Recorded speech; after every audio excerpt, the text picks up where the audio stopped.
brother. Okay, hi brother, what's your name? ನನ್ನ ಹೆಸರು ರಮೇಶ್ ಅಂತ. Okay, so why did you select this place as a tourist spot? ನಮ್ದು ಇವತ್ತು ಇಲ್ಲಿ ನಾಟಕ ನೋಡಕ್ಕೆ ಬಂದಿದ್ವಿ. ಮೈಸೂರು ರಂಗಾಯಣದಲ್ಲಿ ಚೆಕ್ಮೇಟ್ ಎಂಬ ನಾಟಕ ನೋಡಕ್ಕೆ ಬಂದಿದ್ವಿ. ನಾವು ಧಾತ್ರಿರಂಗ ಸಂಸ್ಥೆ ಅಂತ ನಮ್ಮದು ನಾಟಕ ತಂಡ ಇದೆ. ನಾವು ನಾಟಕ ತಿರುಗಾಟ ಮಾಡ್ತಿದ್ವಿ. ಇವತ್ತು ನಾಟಕ ಇದ್ದ ಕಾರಣ ಬೆಳಿಗ್ಗೆ ಇವತ್ತು ಮೈಸೂರು ನೋಡೋಣ ಅರಮನೆ ನೋಡೋಣ ಅಂತ ಬಂದ್ವಿ. ಹೊಸದಾಗಿ ಬಂದಿರೋದು ನಾವು.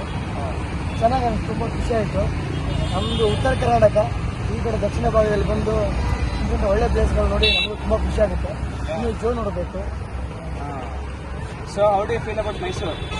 ತುಂಬ ಚೆನ್ನಾಗಿದೆ, ವಾತಾವರಣ ಚೆನ್ನಾಗಿದೆ, ತುಂಬ ಕ್ಲೀನ್ ಇದೆ, ಸ್ವಚ್ಛವಾಗಿದೆ. ನಮ್ಮ ಕರ್ನಾಟಕದಲ್ಲಿ ಎಲ್ಲ ಹೇಳೋರು ಸ್ವಚ್ಛ ಭಾರತ ಅಭಿಯಾನ ನಂಬರ್ 1 ಮೈಸೂರು ಅಂತಂದು. ಇಲ್ಲಿ ನೋಡಿದ ಮೇಲೆ ಅನಿಸುತ್ತೆ ತುಂಬ ಚೆನ್ನಾಗಿದೆ. ನಮ್ಮ ಕಡೆ ಸ್ವಲ್ಪ ಸುಧಾರಣೆ ಆಗಬೇಕು ಇನ್ನು ಅಂತಂದು ತುಂಬ ಖುಷಿಯಾಗಿದೆ. So which all places do you want to visit now? ಇವಾಗ ಅರಮನೆ ಮುಗಿಸ್ಕೊಂಡು ಜೂ ಹೋಗೋಣ ಅಂತಂದು. ಜೂ ಮುಗಿಸ್ಕೊಂಡು ಮತ್ತೆ ಚಾಮುಂಡಿ ಬೆಟ್ಟ ಹೋಗ್ತಿದ್ದೀವಿ.